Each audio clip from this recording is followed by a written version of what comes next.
Hey, good evening, everyone. We're continuing with 3 minutes of Tehillim. We're up to Perek, Pei Beis, Psalm 82.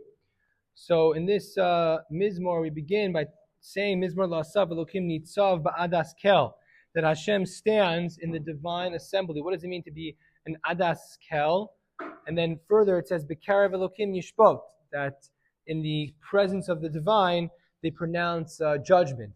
So the Gemara in Brachos, Daf Vav, tells us that Rabbi Ravin Barav Ada Amar Rav Yitzchak Minayin Shakadosh Baruch Hu Motze Bebeis HaKnesses. How do we know that God is found in the walls of a shul, of a Beis HaKnesses?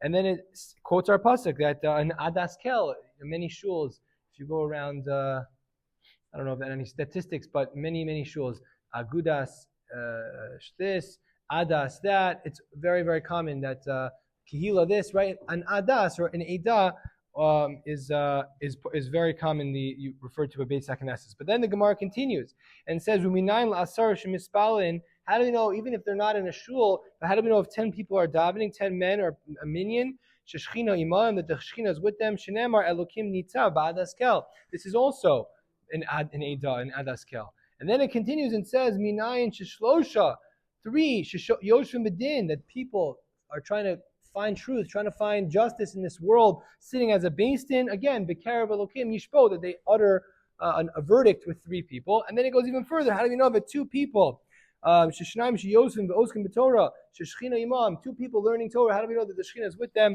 So then it quotes something else, az nidbru yira Hashem ish el re'ehu. I thought to say that we could even go further. If you look in the beginning of Orach Chaim, the Ramah's comment, right in the beginning of the Shulchan Aruch, he says, Shavisi Hashem l'negdi samid, God is before me at all times.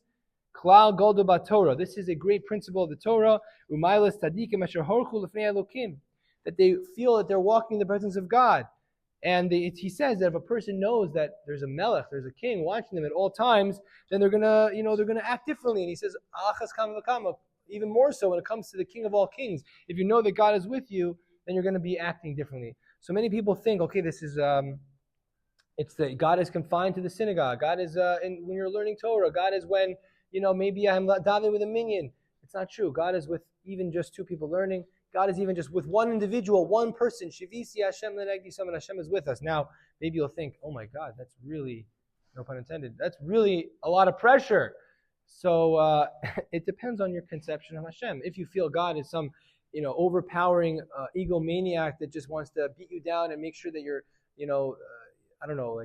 discipline you like you're in grade school, then for sure it's a lot of pressure. But if you understand that having God with you in all moments of your life, no matter where you go, no matter what happens, no matter what you do, God is with you. I think that's a very comforting thought to know that there's someone with me, not just someone, the one, God, who is watching me, who has a plan for me, who knows that I exist, who cares about me, who's with me in everything that I do.